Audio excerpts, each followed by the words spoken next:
जिनका घर में आग लगी थी तेनी साथे बात करूं। बेन તમારું નામ છે? रूबीना रुस्तम खाटी। रूबीना जी कैसे आग लगी? वो पता नहीं, हम लोग मैं उधर थी, हमको इधर पता फोन लगा के आया कि आग लग गई ऐसा करके। તમારું કયું ઘર છે ને કેટલું નુકસાન થયું છે અંદાજે? અમારા તો બહુ નુકસાન થઈ ગયું છે, અમારા બધા રવિવારના માલ રહે અને બધું સામાન વેચવાના રહે। એટલે આપ રવિવારની અંદર જઈને તમારું ગુજરાન ચલાવો છો? હા, ગુજરાન ચલાવે અમે। અંદાજિત કેટલો માલ હતો? બહુ બધું હતો તો અમારા ઘરવાળાને જ ખબર હતો કેટલો બધું હતો તો। આ પરિવારમાં કેટલા સભ્યો છે? પરિવારમાં 6 સભ્ય છે અને 6 સભ્યોનું ગુજરાન માત્ર રવિવારથી જ ચાલે છે? હા, પણ ચાલે, અમે તો ગરીબ માણસ છે, હાથ મજૂરી કરે। તો આપ જુઓ છો એ મુજબ કે રવિવારની અંદર રહી અને પોતાનું ઘર ચલાવનાર રૂબીનાબેન જે ખરા એ રૂબીનાબેનના ઘરની અંદર આગ લાગવા પામી છે। એમને ફોન આવ્યો સ્થાનિકો દ્વારા કે ભાઈ તમારા ઘરની અંદર આગ લાગી છે અને તાત્કાલિક અસરથી તેઓ ઘટના સ્થળે આવ્યા અને ઘટના સ્થળે આવી અને ત્યાર પછીથી એમણે તપાસ્યું તેમના ઘરની અંદર જે રવિવારની અંદર જઈ અને પીછું રડવા માટે જે સામાન ભર્યો હતો એ સામાન મોટી સંખ્યાની અંદર બળી જવા પામ્યો છે। એટલું જ નહીં, સાથે જો વાત કરવામાં આવે તો 5 ઘરો છે અને 5 ઘરોની અંદર વિકરાળ આગ લાગવા પામી છે। અને તમે જો તે પ્રમાણે અત્યારે કે જે ફાયર ઓફિસર જે ખરા એ નંદુભાઈ જે ખરા નંદુભાઈ જે ખરા એ ઘટના સ્થળે છે અને અત્યારે પરસેવો પાડી રહ્યા છે કારણ કે આગ જે ખરી એ થોડું મોટું સ્વરૂપ ધારણ કર્યું છે। અંદાજિત 5 ઘરોને પ્રાથમિક માહિતી મુજબ અસર થવા પામી છે। તો ત્યારે સ્થાનિકો બીજા પણ અહીંયા છે, સ્થાનિકો સાથે વાત કરીશું। અશોકભાઈ, આ કયો વિસ્તાર અને વિસ્તારની અંદર આગની ઘટના બનવા પામી, શું જણાવશો? આ દસરા ડિગ્રીનો બાલાપી દરગાહનો પાછળનો વિસ્તાર છે।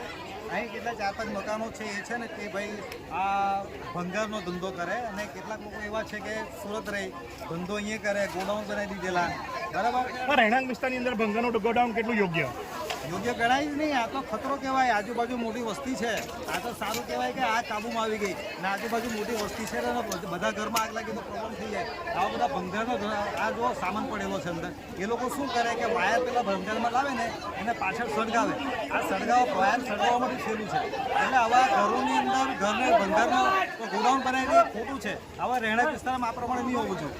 આપણે સાંભળ્યું એ મુજબ અને અમને પણ માહિતી એ મળી હતી કે ભંગાર સળગાવવામાં આવ્યો છે અને ભંગાર સળગાવવાના કારણે આગ લાગવાની ઘટના બનવા પામી છે।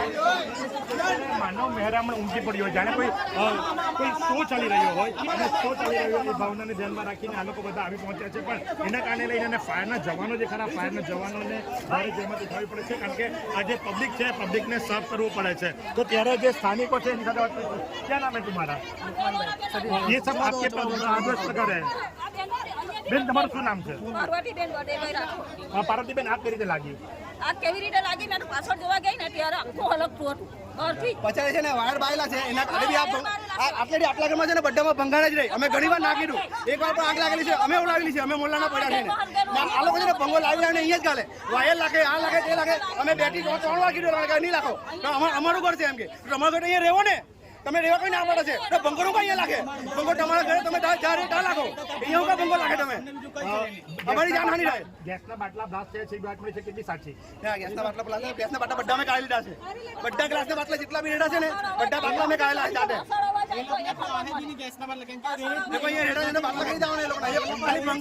કેટલા ઘરમાં આગ લાગી છે?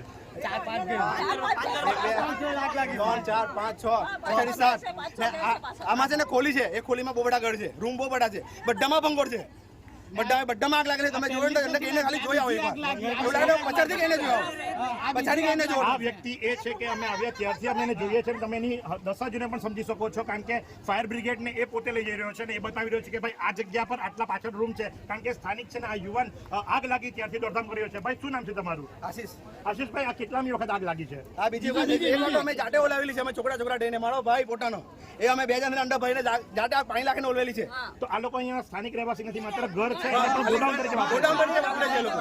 હા, ગોડાઉન તરીકે વાપરતા છે લોકો।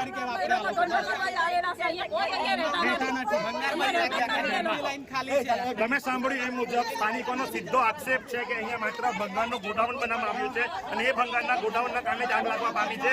આ બીજી ઘટના છે, રહેણાંક વિસ્તાર, રોજ કમાઈ રોજ ખાવા વાળા ગરીબ લોકો। અને તમે જુઓ ભંગારના પ્રત્યક્ષ દર્શન પણ તમને કરાવી દઈએ। જી હા, તમે જુઓ આ ભંગાર ભેગું નથી તો બીજું શું છે? આ તમે જુઓ આટલો કબાડ ભેગો કરવામાં આવ્યો છે અને રાત્રે એ લોકો અહીંયા રહેતા નથી, માત્ર ભંગાર ભેગો કરવામાં આવ્યો છે અને એ ભંગાર તમે જોઈ શકો છો અને એ ભંગારમાં જે વાયરો આવ્યા હોય અને તમે એનાથી વિશેષમાં તમને બતાવું તો ફોન પે। જી હા, ઘરની અંદર ફોન પે ની શું જરૂર? તમે જોઈ શકો છો કે ફોન પે છે, અહીંયા અને ફોન પે હોય તો તમે વિચાર કરો કે આ જે દુકાનદાર છે કે નાની દુકાન છે રહેણાંક વિસ્તારની અંદર ભંગારની દુકાન છે બંગાળી નથી સાહેબ, બંગાળની દુકાન. તો કઈ રીતે આવે દુકાન છે. અહીંયા બંગાળની દુકાન છે, ચિકનની દુકાન છે સાહેબ, બંગાળની દુકાન નથી. ચિકનની દુકાન છે સાહેબ, બંગાળ કઈ નથી સાહેબ. જોઈ લો તમે આવીને જોઈ શકો છો સાહેબ, બંગાળની કઈ દુકાન નથી અહીંયા. આ બાજુનું ઘર કોનું? એ મારા કાકાનું છે, એ લોકો સાથે વાત કરી શકો છો. તમે સાંભળો એ મુજબ કે ભાઈ એના કાકાનું જ ઘર છે અને એની અંદર ભંગાર તમે સ્પષ્ટપણે જોઈ શકો છો. આ ભાઈ કહે છે કે ભાઈ મારી તો ચિકનની દુકાન છે અને માટે ફોન પે રાખવામાં આવ્યું હતું. તો તમે જુઓ આ ભંગારને બીજું શું છે. આ બે ઘર છે બાજુમાં અને બંને ઘરની અંદર ભંગાર સ્પષ્ટપણે નજરે ચડે છે. સ્થાનિકોનો ઉગ્ર વિરોધ છે અને વિરોધ એ બાબતનો છે કે જો રહેણાંક વિસ્તારની અંદર આવી રીતે ભંગારના ગોડાઉન બનાવવામાં આવે અને ભંગારમાં કમાઈને લાવવામાં આવેલા વાયરને સળગાવવામાં આવે તો આગ નહીં લાગે તો બીજું શું થાય. અને તમે જુઓ તાળું માર્યું તો તાળું તોડી અને અંદર પ્રવેશ કરવો પડ્યો કારણ કે આગ ઓલવવા માટે. આ દ્રશ્યો તમને સીધા દેખાય છે અને આ જે ખરા બંને ઘરોની અંદર બહુ મોટા પ્રમાણમાં ભંગાર ભર્યો હતો અને ભંગારના કારણે આગ લાગી છે અને જેના કારણે થઈ અને અત્યારે લગભગ 5 થી 6 મકાનો જે ખરા 5 થી 6 મકાનોને અસર થવા પામી છે. અને તમે જોશો એ પ્રમાણે કે ફાયરનો સ્ટાફ સતત કામે લાગ્યો છે. ફાયરનો સ્ટાફ જે કરો એ આગ ઓલવવા માટે તત્પર બન્યો છે કારણ કે આ જે કરી એ નાની સરખી ઘટના નથી કારણ કે આજુબાજુમાં ખૂબ નજીકમાં ઘરો આવ્યા છે અને મોટે ભાગેના ઘરો જે ખરા એ લાકડાના અને મોટે ભાગેના ઘરોની અંદર પાર્ટીશન કર્યું છે અથવા તો મોભ જે ખરા બધા લાકડાના છે, પતરાના મકાનો છે, કાચા મકાનો છે અને જેના કારણે લઈ આ ઘટના બનવા પામી છે. સ્થાનિકોની અંદર ઉગ્ર રોષ છે કે શા માટે રહેણાંક વિસ્તારની અંદર આ રીતે ભંગારના ગોડાઉનો બનાવવામાં આવે. અને એટલું જ નહીં, તમે આ જોઈ શકો છો કેટલો બધો વિસ્તાર. જી હા, આ કેટલો બધો સામાન તમે જ્યાં જો તો તમને માત્ર ને માત્ર ભંગાર દેખાશે. તો ભાઈ સ્થાનિકો ખોટું નથી કહેતા, એ વાત બહુ સ્પષ્ટ છે. તો આ જ પ્રમાણે આગની પડેપડની ઘટનાની અપડેટ અમે આપતા રહીશું. નિહાળતા રહો નવસારી લાઈવ અને ઝટપટ ન્યૂઝ. આ સુંદર સૃષ્ટિને નિહાળવા માટે હજારો લોકો પાસે દ્રષ્ટિ નથી અને એ ત્યારે જ શક્ય બને જ્યારે કોઈ ચક્ષુદાન કરે. તો તમારા સ્વજનો સાથે મળી એક સુનિશ્ચય લઈએ, ચક્ષુદાનને પરિવારની પરંપરા બનાવીએ. Visit Sant Punit Chakshu bank, Rotary eye institute Navsari. Call 7069006329.